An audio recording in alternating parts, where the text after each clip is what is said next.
Hey guys, this is Noel Paddy from Techie Paddy and welcome back to another video. So as you might have seen in the previous video, I did a walk around of this Hyundai Ioniq hybrid, and now today I'm going to do a driving vlog. I've already done about 186 miles in this car already in the past 2 days, and right now I'm just driving the car to work because since this is a rental car I need to give it back. So I'm just going to work when the car will be picked up. Anyway, so without further ado, let's begin driving this car. So let us first begin by just starting up the engine. The engine has started up right now because it's quite cold. You can see it is 4 degrees outside, and why is the window, the light's not off yet? I'm not sure why. Okay, this way I think left to do. Oh yeah, I think last night I was just searching for something and the light switch remained on. I'll just mute the infotainment system so in case there is any sound played, maybe it will, yeah, it's muted. All right. So as you can hear the hum of the engine right now because the car is too cold. Let me just turn on the wipers. Yes, all clear. Let me just roll down the windows and clear out the mist. That's it. So I'm going to cover up a few points like how was the driving and so on. We have about 10 minutes to my workplace, so let's get started. I'm going to turn on a bit of the steering heating, which I've already shown you in the previous video, how to enable steering heating, and I'm going to also turn on a bit of the seat heating also because it's very cold. Slot into drive, handbrake down, right indicator, and let's move. So firstly, how did I find this car overall? The car is pretty good. I'm actually impressed by the Hyundai. Never thought so that the Hyundai will be so impressive that I'll actually start liking this car. To be honest, I will say that this car is for those people, you know, who have regular commutes or something in local areas or something like that, and minority highway or something. This car is a very good highway cruiser, I must say. But I'm also trying to say that this car is good for local travel also because the car is so easy and nimble to drive. Steering is great. It weighs up very well on the highways. Yeah, if you heard the crack sound, that's the lock. And I'm just going to pass around my street. I have to look in the mirrors all the time everywhere. It's raining slightly also. So yeah, right now the engine is still on because the car is pretty cold. And the engine is now regenerating and charging the battery. Ref indicator. We are going to take the roundabouts now, and we are at the giveaway line. Nobody coming, and let's move. Anyway, so what I was trying to say is, first let's talk about a few things. Number one, how was this car in terms of performance? 141 PS of power is good. It's actually ample of power for a 1.6 liter engine, and you might be hearing the hum of the engine. So that's one thing which I'd like to talk about, that although this is a DCT gearbox, it doesn't feel like a DCT gearbox, to be honest. I have driven a VW DCT, okay, a 7-speed DCT, and it is far more superior than this one, to be honest. And now, and handbrake on, and because we are at traffic lights. So basically this DCT is okay, not the best, not so great, but yeah. And now let's go. And the Hyundai could have done better, I guess. In the Hyundai Venue, which is available in India, that's a brand new DCT, which is a 7-speed DCT. This one on the other hand is a 6-speed DCT. For those who are unaware, a DCT is basically a dual clutch gearbox where there are two clutches, one for the odd number of gears and one for the even number of gears. So it kind of helps you shift faster. So that's the technology behind DCT. In DCT also there are two types. There is a wet clutch and a dry clutch. I'm not sure what this is, and I feel this is a dry clutch DCT or a wet clutch. I'm not so sure. But what I felt initially is when I was driving this DCT gearbox is that this car slightly jerked, you know, while shifting the gears.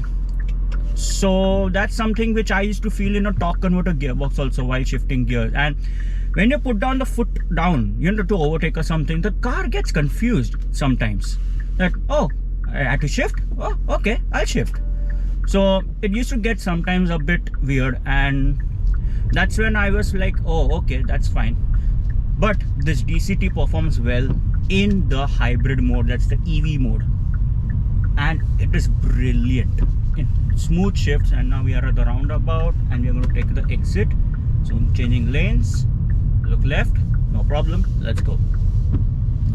You can still hear that the engine is humming, and now you will not hear the engine. Oh, it's still on because it's charging the batteries. So it goes in the speedometer. Usually there's an EV symbol. I don't know whether you might have already seen it when I was doing my walk around video or not, but there's an EV symbol which says that, oh, now the car is in hybrid mode, sorry, in the electric mode. Why is this trailer blocking? This trailer is stomped at. Yeah, anyway, so yeah, let's move.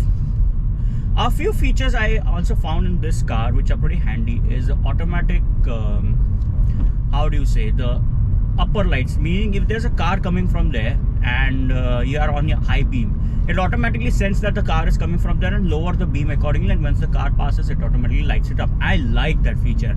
The first time I saw this feature was in the Mercedes-Benz E-Class. It was a 2015 model. The next time I saw this when I personally drove a Vauxhall Corsa in the UK back in June 2022 when I was on a trip to Cardiff. And yeah, it is a pretty nimble, handy feature actually for those who like, you know, driving at night and so on. So that's a pretty good feature for especially drivers who try to drive at night. Anyway, now the engine is turned off. It's in the EV mode. So let's keep going and going. Suspension wise, it's good. Handling is good. Ride is great. I mean, Hyundai was known to have very good ride and handling dynamics also, but in India we didn't have such good history of you know, ride and handling, because everybody used to complain the steering wheel lacked feedback. It used to feel so light and nimble and so on. This is a good steering. I must say Hyundai have improved dramatically in terms of the steering feel and comfort of the cars. And yeah, so I'm just let the car pass by because it is a traffic light, so I didn't want to block anyone's way. Anyway, this car also gets paddle shifts, and I tried shifting the gears with the paddle shifts in the DCT. I'll just put it in slot and put it in one and hear the engine.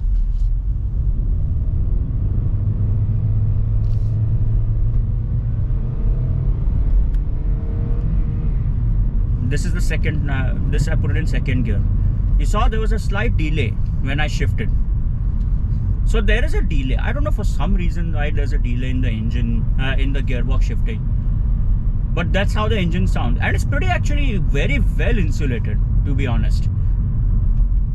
It didn't sound harsh. It didn't sound like it is a big engine. It sounded like a normal engine. 1.6 liter is a big engine, but it did sound like a normal engine. Now we are in the EV mode. Yeah, the engine is still on because it's, you know, charging the battery. Well, the battery is also great. Now when I just, right now I'm going on an uphill, that is why it is needing, so the battery also basically provides a bit of the torque along with the electric motor, with the help of which you can get additional torque while going up areas like this high hill and so on. And now I'm in the 30 zone and there is a speed camera ahead, so I will not be able to speed more. But now right now I have just let go the accelerator, the engine is turned off, the wheels are charging the electric battery and regenerating and so on. Very slight throttle acceleration, the engine doesn't kick in, it's just the electric motor which kicks in. Overview of what I found this car is pretty good. I know this is my first review, so I apologize if you didn't find this a very professional review, but this is my best. I'm trying because since it's something I like to get into in the future if I wanted to do something more in the segment of automotive reviews. But excuse me if my way of talking isn't professional or you may not like this video, so please, I'm happy to appreciate some more feedback from you about the same. Anyway, let's keep talking about what I felt about the, you know, ergonomics and so on. So basically when I'm driving the car alone, so I've been driving this car all alone everywhere, everything is at a reach of a button, no stress, no problems.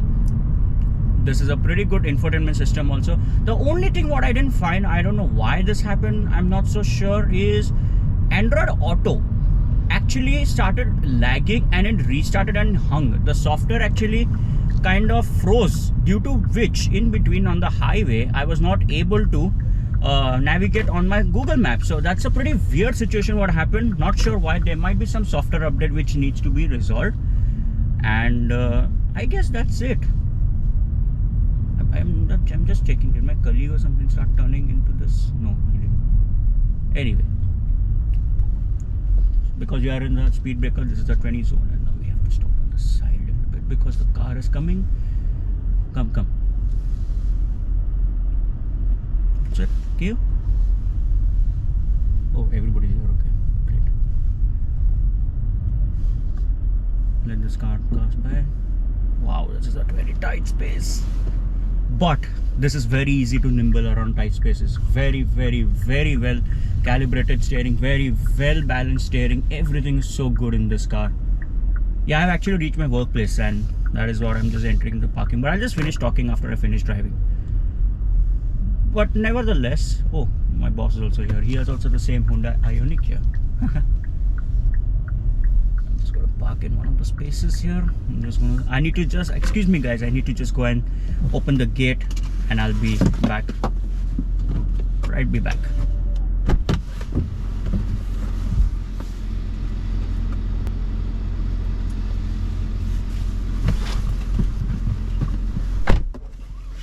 Okay guys, I am back. I hope it is recording, otherwise everything will go. Yeah, it is recording. Did you hear that? That's the handbrake which is going down. So pedestrian safety first. I'll let that guy go first. I don't know whether you'll be able to see what I was seeing on the side and so on. So I'll put in one of the parking spaces beside the Seat Leon. Anyway, you hear this bing. I'll just turn off the aircon. I think you'll be able to hear much better. Now we are reversing in all electric mode. I've turned on the aircon. And yeah, you need to be careful of your surroundings while taking the car in reverse. Anyway, as I was saying, as I'm showing you the way I can park the car, it is pretty easy to navigate. It is pretty easy to park this car, especially when you have front and rear parking sensors. The car is pretty good, easy to use. Everything is great. The only few downsides I felt were about the DCT gear, because the thing is, see, I'll be honest, I myself am a driver who likes to be a bit dynamic sometimes while driving the car. I like to put it in sports mode. I like to rev the engine and whoo, here we go. It's like that. But this car tried offering the same balance as I thought. Unfortunately, no. The sport mode is not that enthusiastic. The car is not, that. See,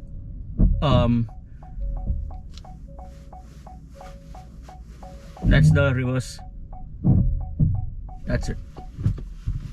So the mirrors, so basically what happens usually when you are lowering the mirrors, how do the mirroring lower works is basically if you are selecting one of the options of left and right on their rear view mirror. So that's something weird. Why it should happen like that? See, I have seen in a BMW, whenever the mirror has to lower like this to see if there is anything underneath, while reversing, basically you can just be in the normal mode where there is no left or right selection of the mirror, and it will lower automatically. The good part in this car is both the mirrors lower. That's good. In the BMW, only one lowers. That's what I've observed. Nevertheless, I was talking about ergonomics before I went and opened the gate. Ergonomics are great, easy to reach everything. AC and everything is absolutely amazing, not a problem. Infotainment system is brilliant. Not that laggy, not that causing any issues, something like that. But all I'm trying to say is that Android Auto could have been better. It lagged. I don't know why that happened. Maybe Google needs to update, or maybe Hyundai needs to update. Fun fact, Hyundai's navigation system is much more better updated than Google, because in a zone where I was driving, in my Google it was showing it is a 30 limit, but the satellite navigation said it was a 60 limit, and it was correct. Hyundai satellite navigation was correct this time. I thought always Google is correct, but no, Hyundai satellite navigation was actually correct in this, so it is kind of updated. Few things here and there are not updated about the speed and so on, so that's okay. One thing which I found in the Vauxhall Corsa I didn't find in this car is speed sign recognition system where there's a camera on the front and it kind of speed signs the recognition, shows your speedometer. Yes, there people will be like, but if you are having a good visibility, why do you want to use such a feature? I'm like, that's a very handy feature sometimes when in the dark or something, if you're driving and you may not see it, then I think that's a very handy feature in that sense. Yeah, in the dark sometimes that doesn't work, but that's okay. Nevertheless, seats are pretty good and comfortable to drive. I didn't get a single backache issue. I actually drove previously the MG ZS. Seats are not great. They could have been better. And after I sat in this car, I got a very good amount of comfort. The back space, on the other hand, is not that great because you sit a bit lower, you have a very poor under thigh support, and you are not going to be that comfortable at the back because of a limited headroom also. Like I have very good headroom over here, but the back you can see it is kind of sloping downward, so your head may touch. So that's all I can think of right now. But about other things like the safety systems, blind spot monitoring, excellent. Lane keep assist, excellent. Adaptive cruise control, excellent. That's the favorite feature of mine, what I liked about in this car, adaptive cruise control. And it was brilliantly working. The only thing what I found in between is when in the adaptive cruise control is, suppose for example I'm driving straight on the motorway and so on, I'm behind a lorry or something and I'm at about 50 mph and suddenly I said, oh, the lane is clear, let me take a left. I turn the right indicator like this and the car starts revving to go. I have not changed the lane. It could have just gone to the right right lane and then started revving. So that's something which I found weird, like why is this doing this way? And that's my only concern, that this is kind of a bit dangerous. Suddenly if the truck brakes and if suddenly somebody comes fast, what are you going to do? So that's where I think the safety system little bit kind of messed up a bit. In terms of everything, overall visibility great, reverse visibility great. People thought that there will be a hindrance because of that glass, but that's not an issue for me. I thought initially I also had the same issue, but it's not an issue at all. Mirrors, perfect. Both the mirrors. Autochromic inside mirror, perfect. I just felt that if these mirrors could also become the greenish color tint like the autochromic inside mirror, BMW does that. So I'm sorry I'm comparing against a German car, but these German cars are start offering all these features sometimes, and that's what kind of surprises why current a brand like Hyundai offer it in its cars. Also something like automatic windows, only front and passenger. Why not the rear? You know, back in 2012, we had a Skoda Fabia in a family, and that had all 4 power windows, automatic up and down. Plus, you could open it with the key. I don't know why they don't offer it anymore in these cars. This is just passenger, driver.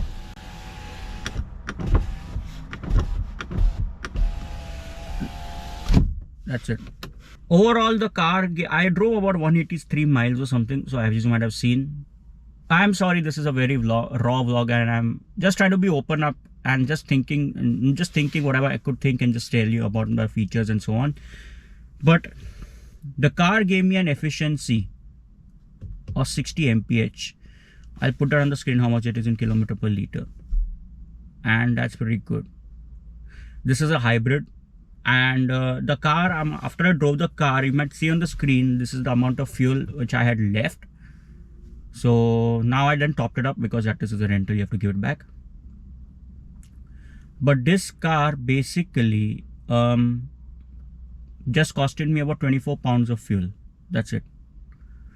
And for 183 miles of 24 pounds of fuel up and down is actually much cheaper than normal trains. Because if you want to go from here to Sheffield, apologies, that's my phone's notifications. If you want to go from here to Sheffield, from Derby to Sheffield, usually it costs me about 20 pounds, something like that. One way, at 20 pounds a day. This is much cheaper. Drive and come back. Much cheaper to drive this hybrid car. For the first time, I felt that this Hyundai is a very efficient Hyundai, because Hyundais have a history of not being efficient, if you know that. We had a i10 in our family also. Very bad efficiency. Horrible. Car used to give me about 7 kilometers per liter in the city. Maximum 10-12 on the highway, and that's pathetic for a 1.2 liter. I was very worried about the 1.6 in this car, but surprisingly that has proved me wrong, because the 1.6 liter which I had driven was a VT engine, which is in the Hyundai Creta nowadays. It was the previous Creta, not the one now. But this is a GDI engine, so this is another type of engine, and this is a very good engine. Slightly noisier than the Creta, to be honest, because Creta's insulation is better than this Ioniq's insulation. Ioniq comes in electric also, if I'm not wrong, but I'm not so sure. And this is a 2021 facelift, because in the previous there was a previous Ioniq which had an analog instrument cluster and so on. This is completely digital, as you might have already seen, but its technology all remains the same. It has a new infotainment system. The previous one had a very smaller infotainment system. This is a very nice infotainment system. Plus, this is pretty lag free, which is a very nice infotainment system. Let me just switch the camera and just show you a few things here and there again. So you can see that that's the speedometer over there, and you know, there are a few things like, you know, if you click on this, you can just see the compass.